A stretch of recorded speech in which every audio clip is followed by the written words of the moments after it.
Mandithathe lithuba ndibulise kubo bonke abaphulaphuli kunye nababukeli beCamagu live. Igama lam ndinguMncedi wakwaliwani kwindlu kaPhobane. Ndingumntu owazi amasiko endlu yakwethu nomntu owazi indlela ekumele basiphila ngayo ngokwesizwe sakuthi thina amaXhosa. Okona kubalulekileyo nendinqwenela ukuba ndikusondele nako namhlanje kukubana utheni sisithi singamaCirha, singabantwana begazi okanye singabantu bakomkhulu ebukumkanini besizwe samaXhosa. Abantu abaninzi bangabantu abayithandabuzayo loo nto nabantu abayideleleyo loo nto, kodwa injongo esijongene nayo kukwakha isizwe esiqondayo, kukwakha isizwe esinolwazi nesizwe esingabantu abayaziyo le nto bayiyo. Okokuqala ubuzwe babo, not iXhosa nation kodwa amaXhosa nation. Ngamanye amagama ke singabantu abamele ukuba sizazi into yokubana sisuka phi, sivela phi, siyaphi, sijongephi. Ezo nkalo zonke ke ngoko zizo eziya kunika intsukandihlala yobuzwe bethu. Ndinomdla ke wokuqala kule ndawo. AmaCirha ngamaXhosa omthonyama. AmaCirha ayindlu enkulu kaNkosi yamntu. uNkosi yamntu yindlu enkulu kaMalangana, kodwa ndicela uqhobosha le ndawo. uNkosi yamntu uliwele noLiwane. Liwane lo ongomnye wabantu ngokunaniselana kwakhe nomntakwabo banikana ubukhosi ngendlela abanikana ngayo.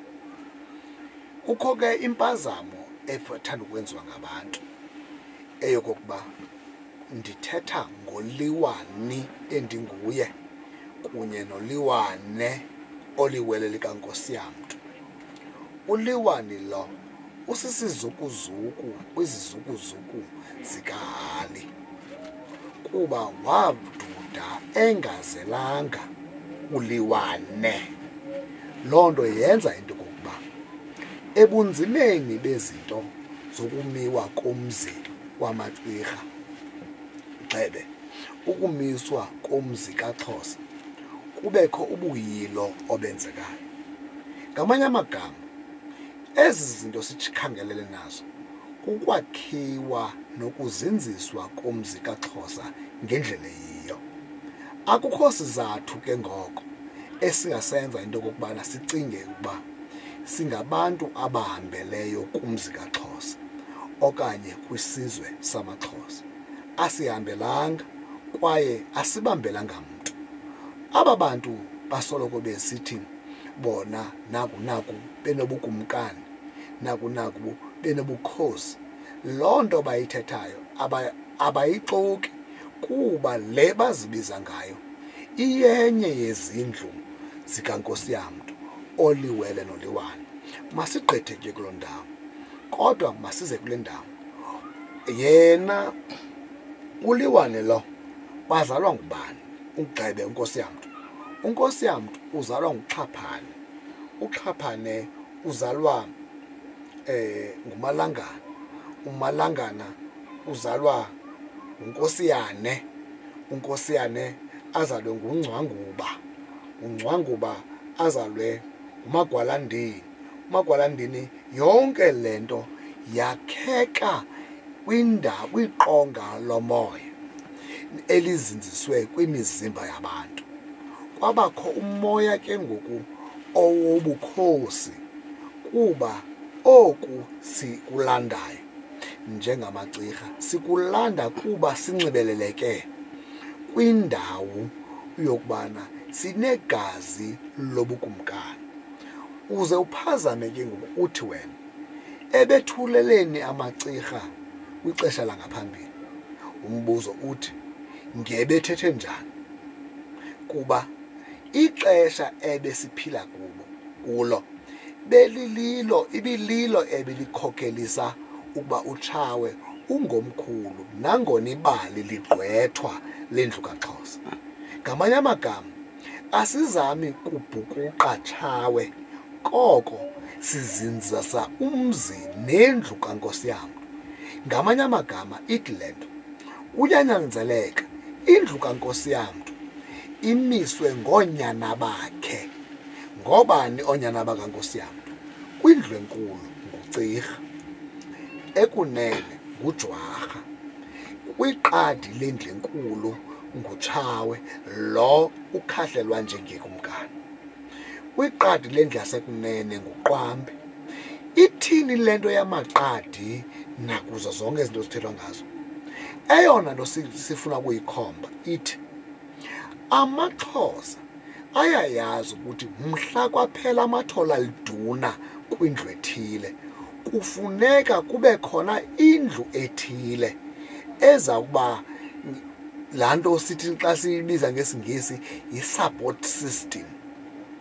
Loo nto le ithi uyawuthathwa ithole liduna kuloo ndlu, iphucwe elo thole liduna laloo ndlu, lizozalwa ngokwesiko nesithethe samaXhosa. Kule ndlu ufuneka lizelwe kuyo kuba kuphele amathola liduna kweli khaya. Ngamanye amagama sithi eyona nto ibimele ubana sikhangelene nayo kukuzinziswa kobukumkani ngokwezindlu zikaNkosi yam. Kwaye asikwazi ukuba nekumkani kuphela eyakhiwa yindlu enye kaNkosi yam. Umbuzo emasiwubuze nanku, sitsho njani na ukuba uTshawe yikumkani yedwa engazelwanga yedwa? Kuba uzelwe nabantakwabo, bantakwabo abo banguCirha kwindlu enkulu. Siyazi ukuba umnombo ngamnye uzinziswa kwindlu enkulu. Ngeliphandle ke sithi luphi uxanduva lwamaCirha kwintlalo yamaXhosa?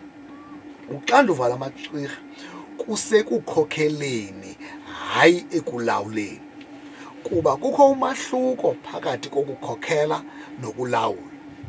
uTshawe ke ngoko yena makaqhubekeke nokulawula kuba uyakuthanda ukulawula, kwaye loo nto yokuba elawula siyayixhasa singabantu bokukhokhela.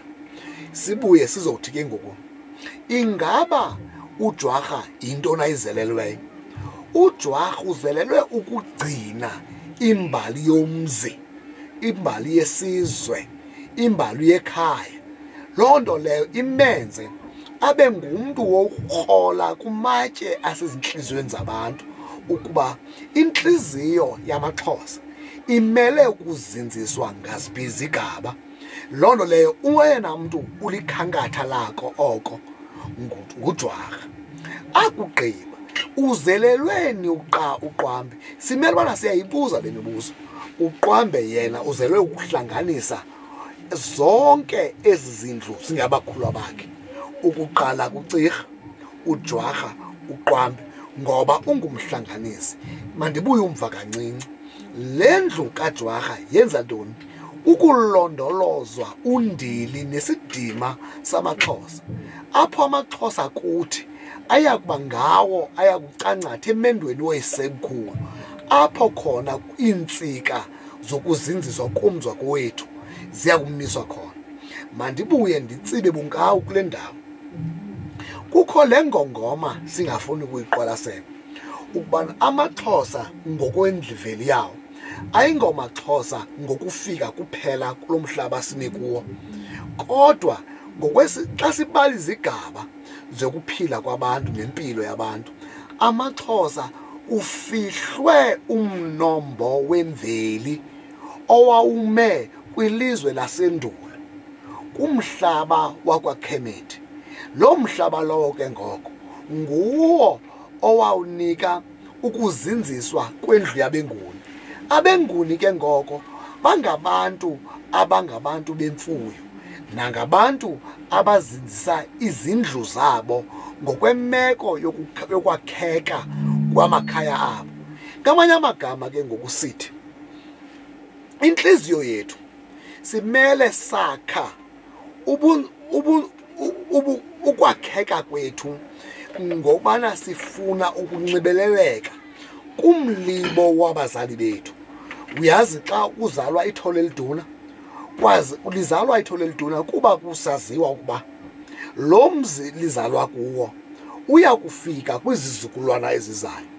Ndicela uyiqhobosha ke kule ndawo ndithi zonke izinto zobukumkani nokumiswa kwendlu kaXhosa masingathi bubukumkani bamaCirha, ayibo bukumkani bamaCirha, bubukumkani bamaXhosa, ngoba ubukumkani bakheka kuphela xa izindlu zakomkhulu zikwazileyo ukuhlangana ngokwendlela eyiyo. Ndiyacabagusha.